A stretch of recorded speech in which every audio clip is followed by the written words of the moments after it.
Anyway, all right. Here we go, Professor.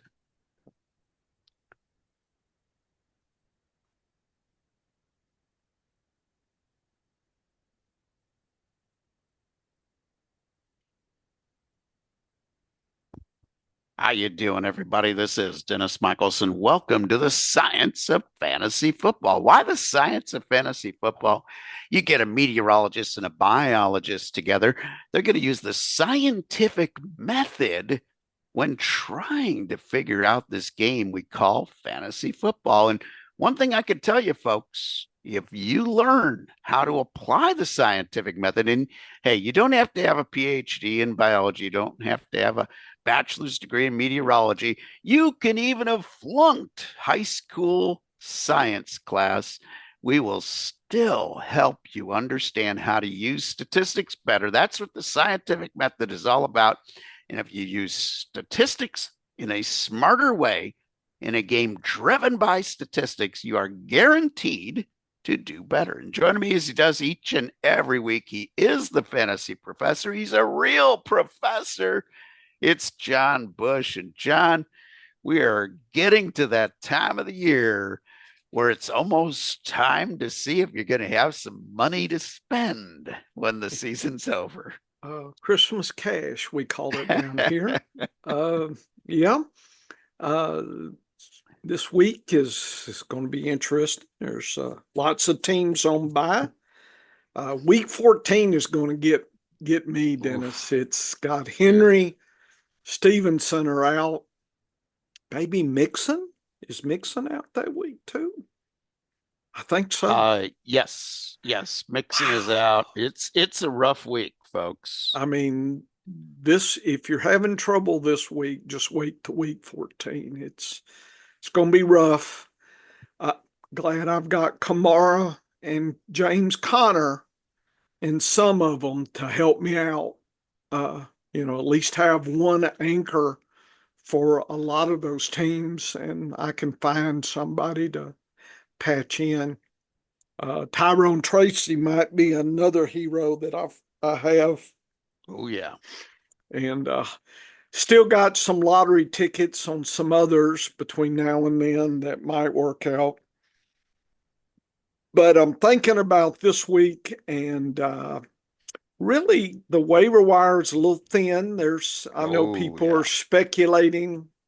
I'm sure everybody's curious to see, are people going to run out and get MVS down in New Orleans, given his 2-week wonder. Whew. And he's on bye this week. So, I'm debating. He is in, I might pick him up in a few leagues for a buck if people leaving, but there's some others I'm looking at. Certainly Jerry Jeudy would be one, but he's not available. Elijah Moore is available in some, and there's some others that I'm looking at as well. But it's pretty lean. Quarterbacks, there's a few lottery tickets. Chris Brooks is one at Green Bay. I'm trying to make sure I'm, still picking up Noah Gray. And made me a little upset that he went off last week. That woke folks up. I didn't need people waking up, Dennis, because I've been slowly getting him for a buck. And so, that was, I may miss him on a few, but I'm continuing trying to pick him up this week, 3 or 4 leagues, just to see. And wondering about Hawkinson, how that's going. I've been really hoping he's going to kick in, and he kind of still hadn't hit where I think he should hit, and I hope he's going to hit that trajectory, and I'm wondering about that. So I got a lot of questions, a lot of things to work on this week. Just trying to get, into the top 6 so I can get into the playoffs. I mean, that's what I'm trying to do at this point. Yeah, and that is the game in any format of fantasy football. Just get to the playoffs. Don't. Yep. I see so many people in Dynasty this time of the year. Dynasty formats are so different. They vary quite a bit. Some are pretty close to redraft leagues as far as one quarterback, two flex. Pretty normal. And others are much deeper, more people in play every week. So your strategy changes as the type of league changes. But generally speaking, I see so many people in Dynasty that will try to tell you, oh, if you're not, if you don't have a top three scoring team, you just start rebuilding. The worst thing is to make the playoffs as the fifth or sixth seed, or in some leagues, some of my leagues, it's the seventh or eighth. There's 8 playoff teams. And you're going to make that and you're going to be early exit. You're going to be middle of the draft. You're never going to get better. That is such nonsense because in dynasty fantasy football, because I've kept my diary over the years since I started playing dynasty format in about 2019, 2018, I guess was my first, but still really got active in it in 2019, 2020. And what I've learned is that in Dynasty, just as in redraft, I've won as many championships from the final playoff spot as I have from the top playoff spot. Yeah. It's just, there is a randomness with injuries and things that can happen once you get to the playoffs. And here's the reason that I think that applies is because I use that same better than zero philosophy in Dynasty. If you look at most of my Dynasty rosters, I have more running backs than wide receivers, tight ends, quarterbacks. I'm usually quite quarterback heavy, especially in a super flex. But even in a one quarterback league, because Dynasty rosters are bigger, generally speaking, I usually have more quarterbacks. I will sometimes draft a really good rookie quarterback, and I might never take him off the taxi squad, no matter how well they do year one, because I have other options. And then I might trade one of those other options in the offseason to get more draft picks and then bring my rookie out as a second year player.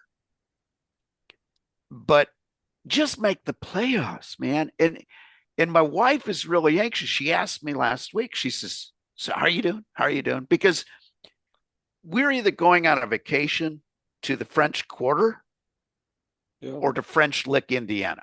Yeah. Like those are the choices based on how, because my winnings for fantasy football, that's our vacation fund. So if I do well, we're going to have a great vacation. And we're probably going to save some for the big trip to London she wants to take. She's a big, she wants to go out, see all the castles and do all that stuff. Yeah. So we're saving for that, but I'll probably throw a bit of my winnings the next couple of years into that pot for that trip in a couple of years. But here's the thing about fantasy football, and just every year you learn something. There are lessons learned. This is, instead of a gripe of the week, I got a philosophy point of the week. Every year you learn something. I learned something very important this year. And that is, no matter how weird the format, no matter how different the scoring rules you think are, if you diagnose like I did with Scott Fishbowl, I said, the way he's got the rules set this year, there really isn't a big advantage for quarterbacks or tight ends this year. He's found the perfect mix. And then when I drafted, I treated it like a typical super flex league where you want to have quarterbacks. I killed my depth at key positions. And when I say depth, I mean depth of really good players. Yeah, plenty of possibly good players, or as you term it, the chaos running back theory, where we've got every backup running back, on the roster that could be rostered. So we usually do well late in the season with the better than zero strategy. But Scott Fishbowl, I tried to outsmart things this year and I got whacked. This is the first year that I've gone away from typical strategy. Previous years, Scott Fishbowl, last 3 years in Scott Fishbowl, I treated it like any other league. I didn't try to get cute. I didn't try to outsmart the scoring. I knew that he tries to equate or level the scoring. So I quite often in a super flex league, Professor, I won't take an elite quarterback necessarily because I'll take that advantage somewhere else. And instead of two elite, I'll take three pretty good quarterbacks. Examples of that this year, I had leagues where I had Jordan Love, Baker Mayfield, and Matthew Stafford. I'm not hurting at quarterback. No, I don't have Hurts. I don't have Allen. Avoided the Mahomes minefield that way. So I don't have any of the elite guys. I don't have Joe Burrow. I'm not getting the big game necessarily, but I'm hanging in there at quarterback. And and I'm doing better at running back and wide receiver. And I'm hanging in there at quarterback. Didn't apply that same strategy this year in Scott Fishbowl. I got spanked, Professor. First time not making the playoffs. Very embarrassing. My dog's embarrassed for you. He's Oh, barking. He can't yeah. believe it either. Yeah. Oh, I blindly made the playoffs the last 3 years. I went pretty far the last 2 years. First year, I was a pretty quick exit. 2 years ago, I made it to the top. I think it was top 225 before I got nixed in that round. And last year, I would think I was like top 400. So that to me in a 3,000 player tournament, I try to get in the 90th percentile or better. I feel good if I'm in the 90th percentile. I was not in the 90th. I was closer to the bottom 30% this year. And it was a lesson learned. Don't try to do special things just because it's a special tournament. But my theory was pretty sound, Professor. I was going for the gusto of winning the league by having guys that would be great weeks 12 through 17. And the crazy thing is, it'll probably end up working You just if got I to had get made, to the dance. Yeah. but I got to get to the dance. So I think the future reference is just like every other league. For instance, draft night out. Okay. Draft night out, we didn't worry about playoff matchups. Nope. We worried about drafting the best team we could draft, period. Yeah. We are first in the league, best record, first in the league, best points. We've got a great team. We're going to struggle through a couple of the Bimageddon weeks, but who cares? That's not the playoffs. In Scott Fishbowl, weeks 12, weeks 13, well, week 12 and 14, the two big bye weeks are playoff weeks. I shouldn't have planned for those. I should have just planned on having the best team possible. And I also had some bad luck, but it was more, like I've said, time and time again on here, bad luck bites you more when you have bad strategy. If you have a good roster build, you can withstand. I've got a team in FPPC. I got a redraft team in FPPC solidly in the playoffs. Had CMC as my first pick. Yeah. And I had Pacheco on that Yeah. same team. Yeah. Lost two guys. Still fourth place in points. So if you have a good strategy, a good roster build, good team management, you will withstand most of the bad stuff that happens.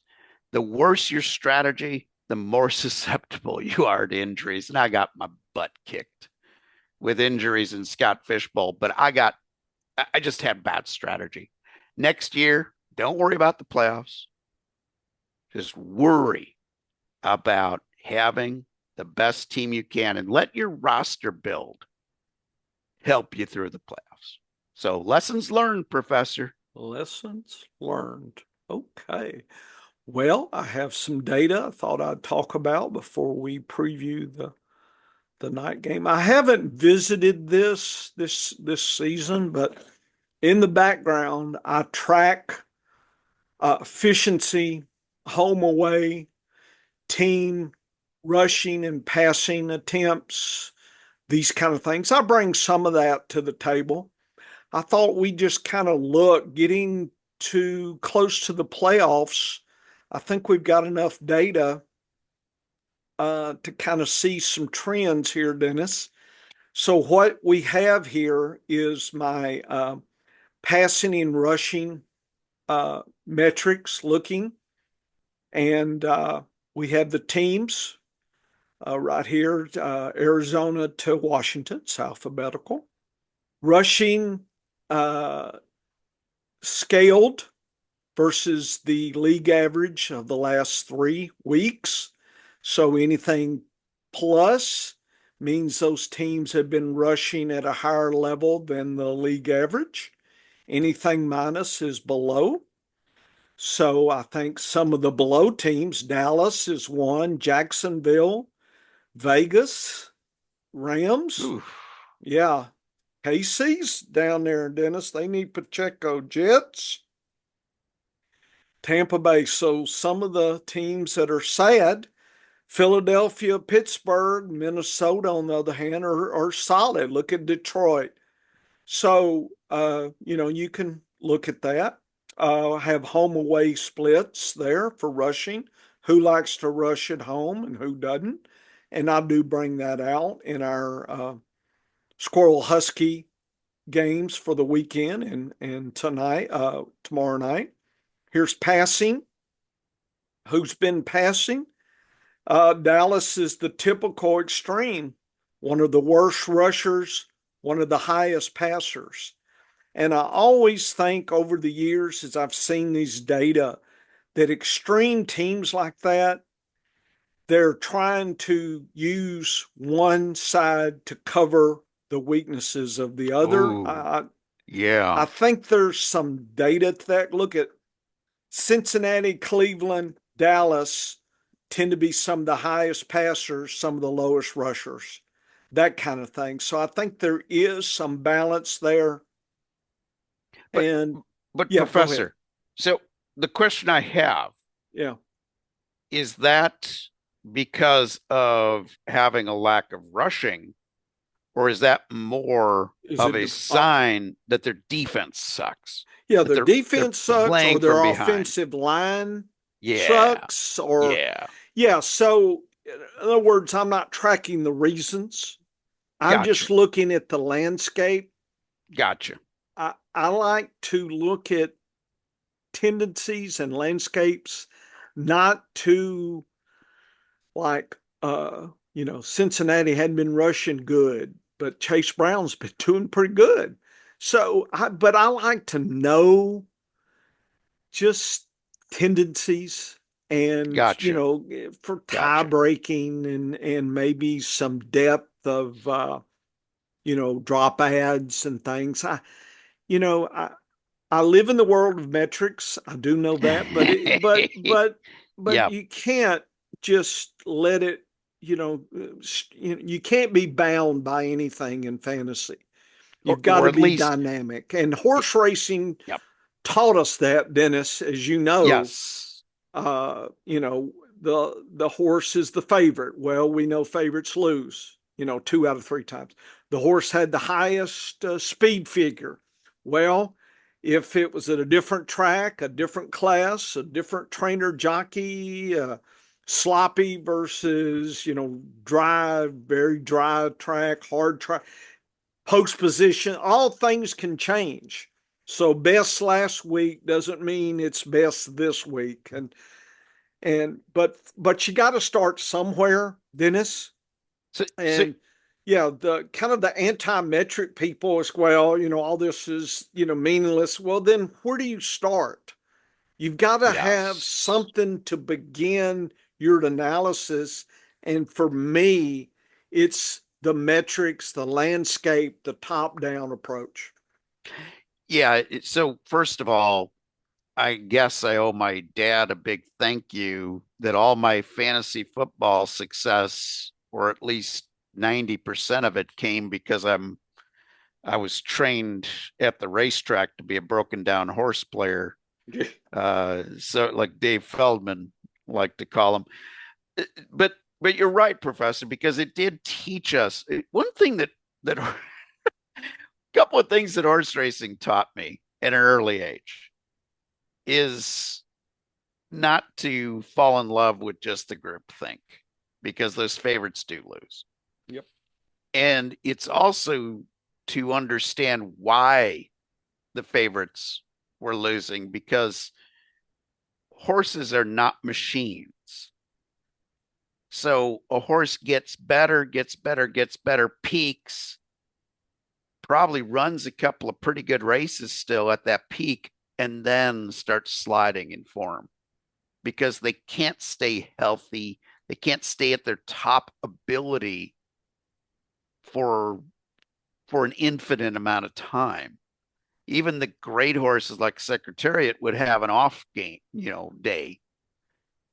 They were just so much better than everybody else that their off day just meant they won by a couple lengths instead of 28. In football, I see the same thing. So I just caution people like analytics are great, but you can't just fixate on one number and one stat. You have to look at things in a variety of ways. And that's why I love when you break the data down like you're doing here, because this is a clue to what's going on. And when you see things like that, where you see three teams like Cincinnati, Cleveland, Dallas that are so pass heavy versus the rest of the league, you gotta then And dig to that.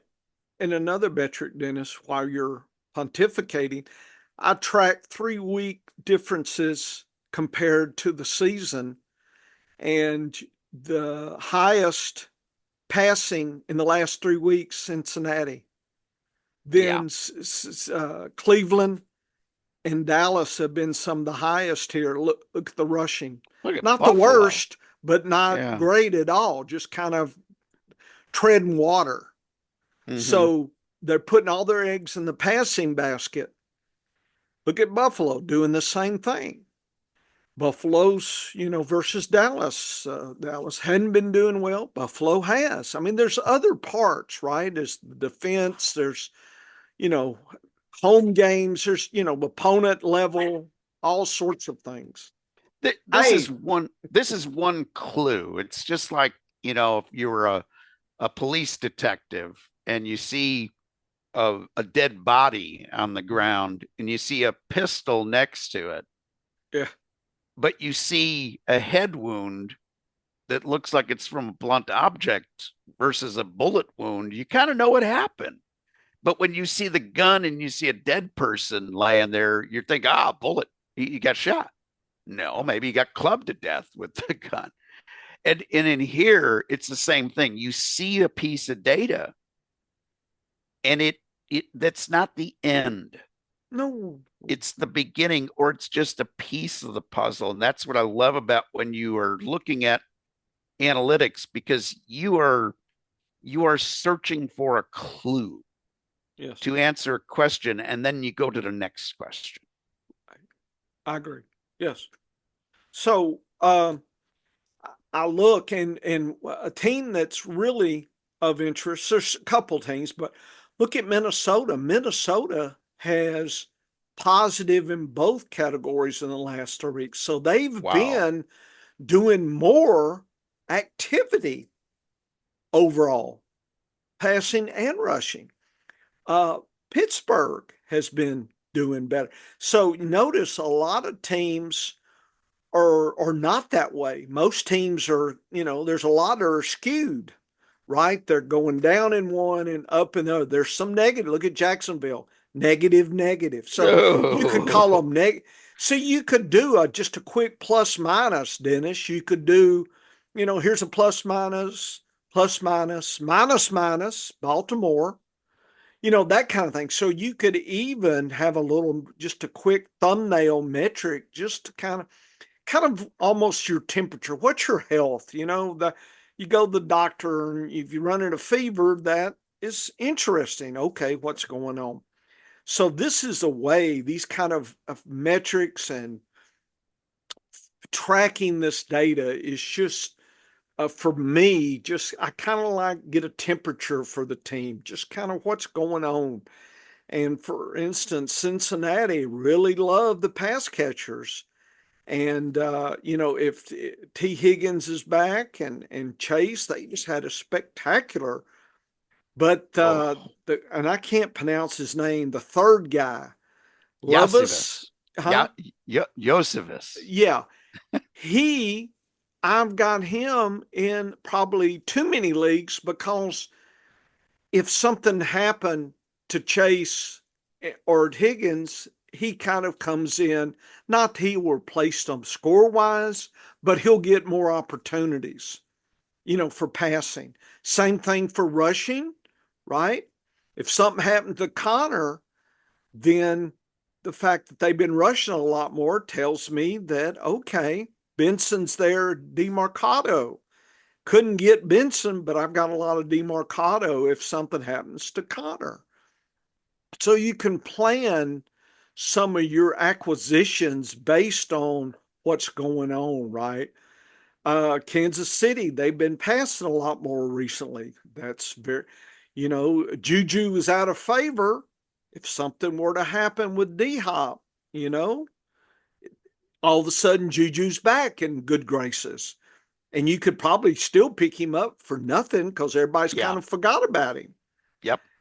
So it allows you, I think, for dollar plays and depth plays, this kind of metrics, at least I think, points you in a direction that people are not looking. That's how the dollar plays work, Dennis, is you're ahead by a couple weeks or you're looking for depth plays and people are chasing last week's, you know, not MVS because the New Orleans has a bye, but if New Orleans didn't have a bye, he'd be a lot more talked about this week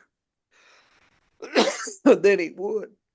Yeah, it was just like everybody jumped on, most people jumped on the Cedric Tillman bandwagon a week too late. Yes. You and I were out ahead of that one Yes. because once you started seeing Cleveland's situation going downhill, you kind of look and you see a contract like Amari Cooper's, the way they restructured it, it was a very trade happy contract. So we started speculating on Tillman and it paid off. Now he's cooled off a little bit, but still, that's the way you have to play fantasy football. You cannot wait and you can't chase the points from the week before.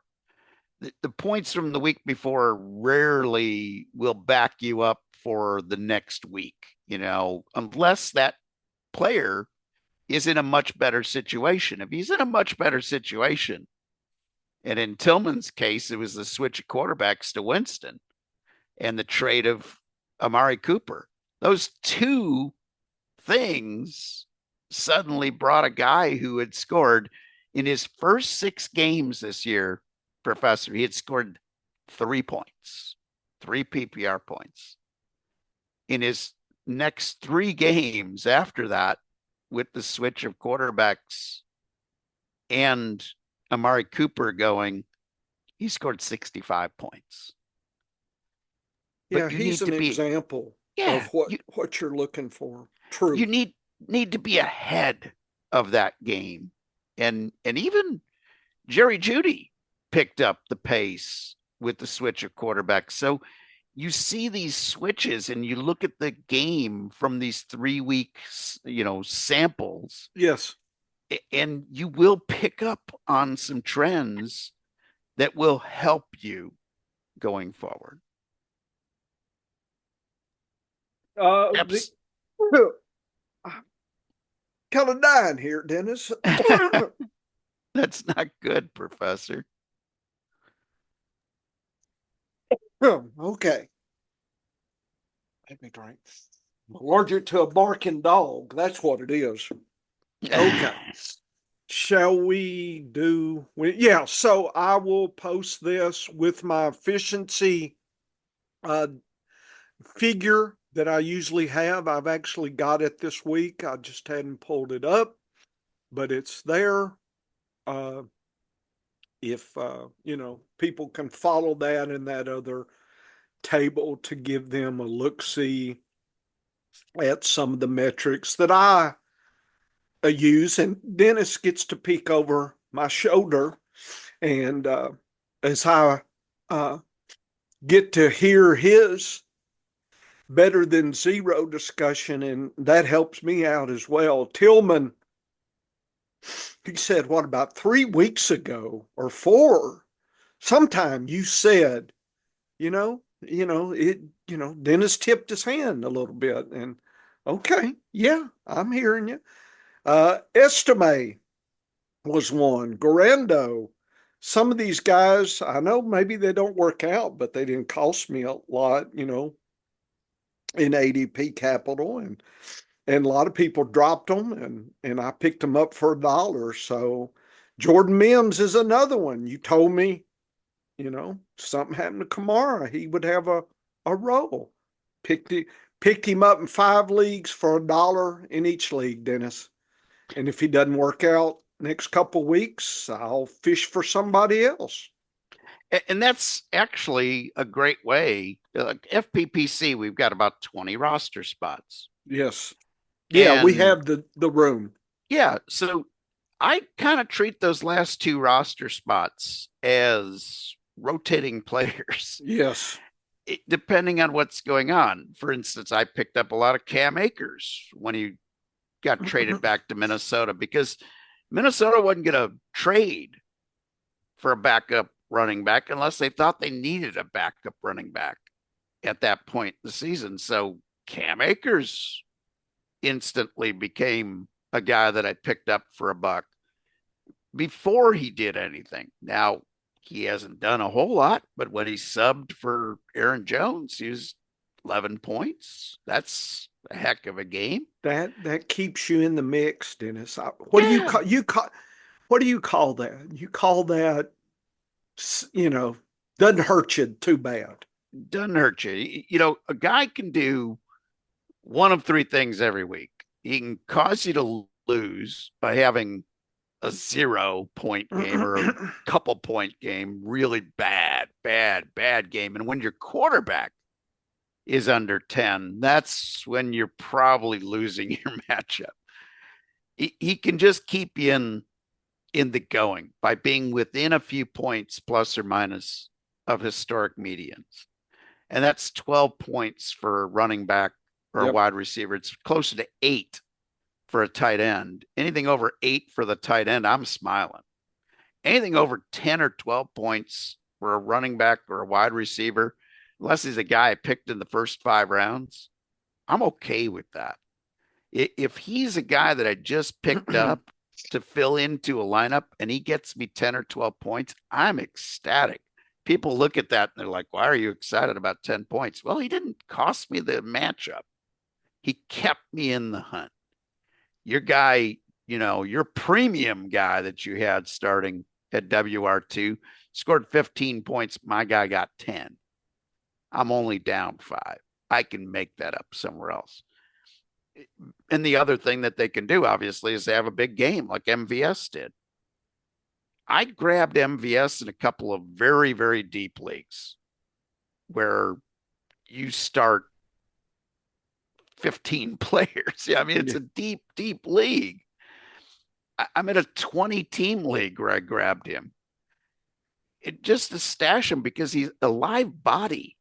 If anybody, I look at your snap data, Professor, and if a guy's getting snaps, he's on my team. I'll find a place for him. And then I'll get him into these lineups in these super deep leagues. Well, I cleaned up. It wasn't because I knew he was going to have a big game. It's just he's on the field. He's got a chance to score. In those deeper format leagues, that's all you want. In best ball, that's all you want for your last few draft picks. In a best ball league, I want somebody who's on the field. If he's on the field, he might make a score and get into my best ball lineup that week. That's the mentality you have to play. I agree. You should be drafting for upside. But when you pick up guys on the waiver wire, sometimes it's just live bodies. Yeah. If a guy's getting over 60 to 70% of the snaps, and now all of a sudden the wide receivers in front of him get hurt, and he's the only option. I mean, the reason I played MVS was he was the only guy over 6 foot. He was actually the only guy over 5'9" Right. as a wide receiver for the Saints, and that was sad. So you knew the tight ends were going to do something, but you knew MVS had a shot at doing something. It's not that he's a great player. It's the same thing happened in the playoffs with Kansas City a couple of years ago, where everybody got hurt. MVS had a big game. So if you're on the field because you're a good blocker and you're not a bad football player, if you're on the field 60 to 70% of the snaps, you got a shot at scoring some points. Those are the kind of guys I love to pick up for the dollar, and I might sit them at the end of the bench until I see anything happening. I didn't have all my Cedric Tillman in the first week he went off. Had him in there the second week, though. Oh, yeah. But that's the key is, when I look at a league and I see the hot names that are being bantered about in fantasy football Twitter, this is the guy you have to spend all your money on. I'm like, no, didn't have to do it. How much did you spend on, how much did you bid on Cedric Tillman? And I put $1 2 weeks ago. Those are the kinds of bargains that pay off in fantasy football. I agree. Shall we talk Thursday night? Yeah, this is a rivalry game of all. This is a battle of two teams that don't like each other. Yeah, Pittsburgh 21, Cleveland 14. Spreads 3.5, 36. Low scoring game predicted. It's these games, these rivalries tend to be low scoring or more high flying than you think. And I think the DAPs are pointing to a lower scoring situation. Pittsburgh gets an opportunity through the pass, so if Russell Wilson can pass, he has opportunities. Freiermuth has an opportunity to redeem himself. I don't know if he will. Pittsburgh's D, given Winston slings it, should be a good streaming option this week. I wouldn't play the kicker. It's a tough landscape for the run backs, though. So not good for Harris. Cleveland, bad news all across the board. Wide receivers, tight ends have an opportunity, but they're extra tough against the quarterback. I guess they sack a lot. And Pittsburgh doesn't love kind of a little bit plus 14% away, so that's good. They want to rush 15% more in away games, pass 18% less. That's exactly opposite. So their tendency is exactly opposite of what Cleveland's going to give them. So I'm curious how that's going to work. And I probably need to track that, Dennis. You know, where when the DAPs say go against your tendencies, what do we see? Do they just keep going, or the first half do something and then the second half go back? I'm curious. That's an interesting question. Cleveland loves away, uh, 42% better away than at home, Dennis, and they're at home. Wow. Yeah, that they're very strange teams that love away and get more efficient away. Home games, it's all about the pass, 34%. So that's exactly, Jamerson is going to be slinging all day, all night, and you figure there's going to be some accidental catching for Judy and Tillman. So I mean, if I've got Tillman, is in the flex, or Judy or even Elijah Moore, I've got to consider it just to try to get median. I don't expect a 2 touchdown Tillman game, but he could fall in, or Judy could do it again. I think a 1 score game for some of those might be, if you can get that 10 points, I think you could cut this game happy. Yeah, I agree with you there, Professor. And how about you add a little wind and a little bit of Oh rain, goodness. and maybe, might even see a little bit of snow mixed with the rain. Mhm. It is going to be a cold, damp game. Game time temperature probably 38 to 40 degrees and falling.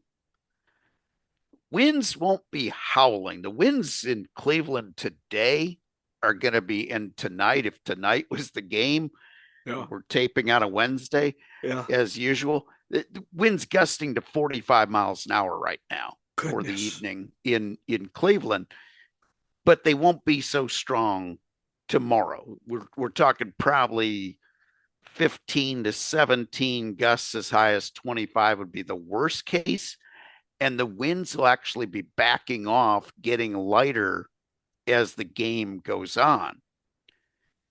But it could be a wet game.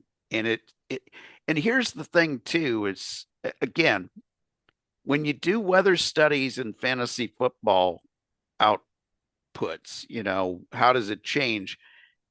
It's a real it's like the Rubik's cube. There's a lot of pattern recognition to flip around, because you a tougher defense added to weather, added to wind, and when I say weather, I mean precipitation, added to wind.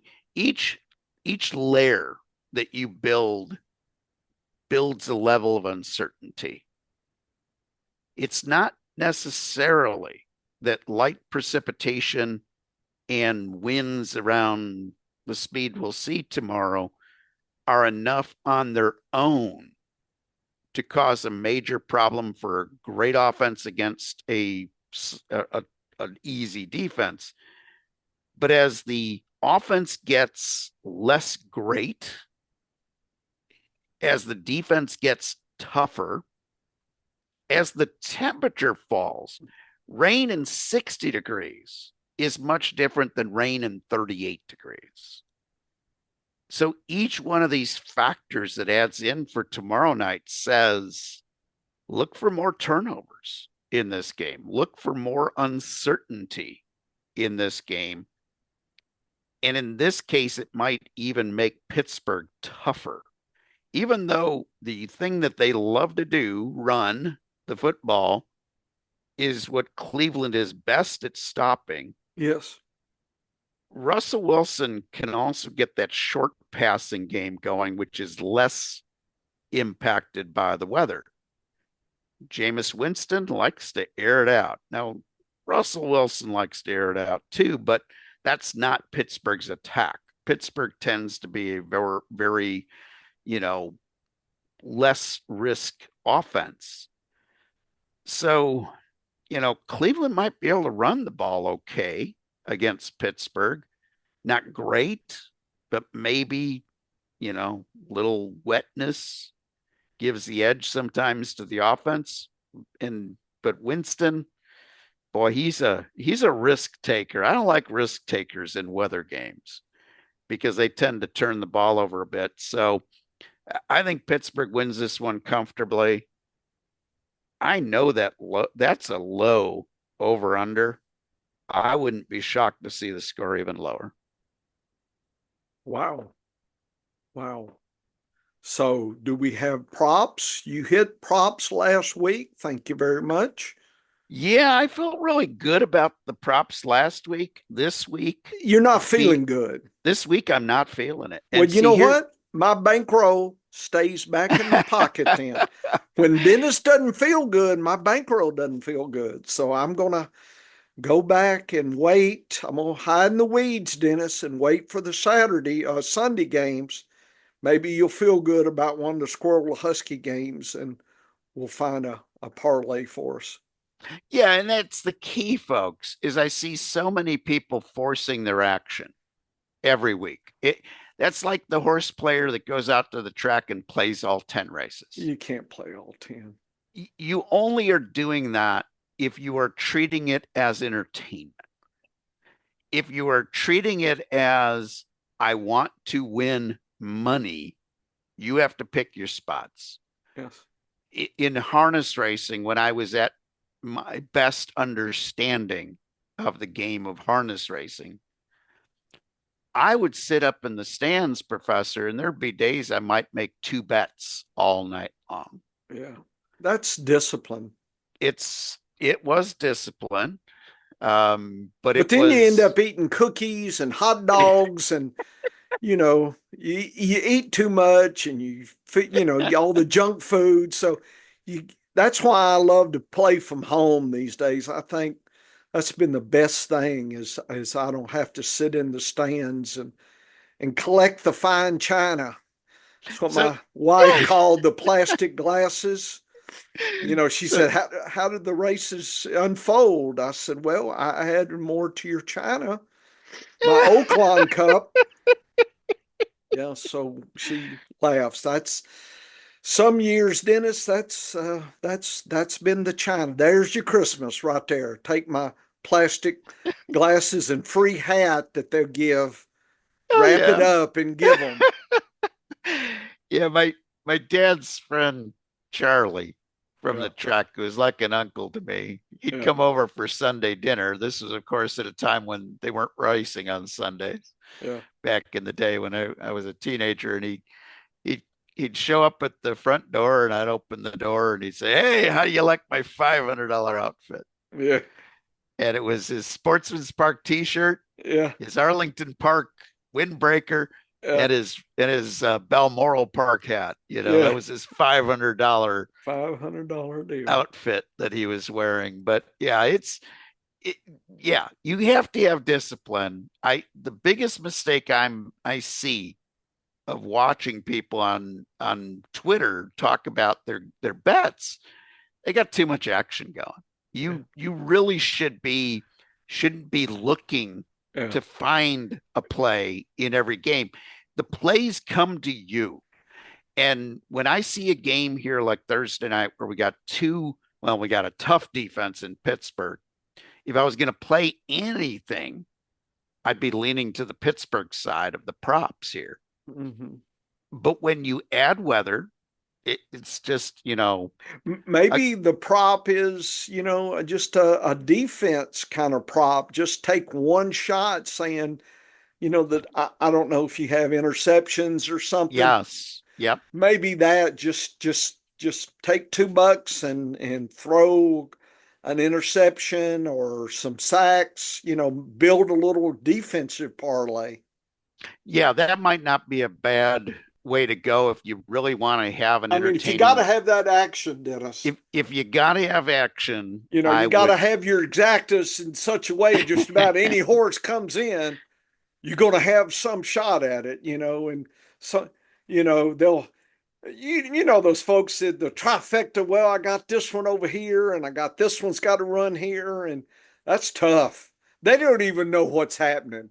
They Yeah, Dennis, but there was one guy, he bet so much, he'd have to go through and look at his tickets. Did I win? I mean, I tell you what, Dennis, if you got a stack of tickets and you don't know what the hell you got in that stack, you shouldn't be betting. You should know what you're wagering on and not just look at the end of the race and start looking through your tickets, see if you got something. yeah, I once saw my brother at a Sportsman's Park racetrack hit four trifectas on the night and lose money. Yeah, That you have to work. you got to work. You gotta work at that. Getting 4 out of 10 trifectas to cash Yeah. and lose money.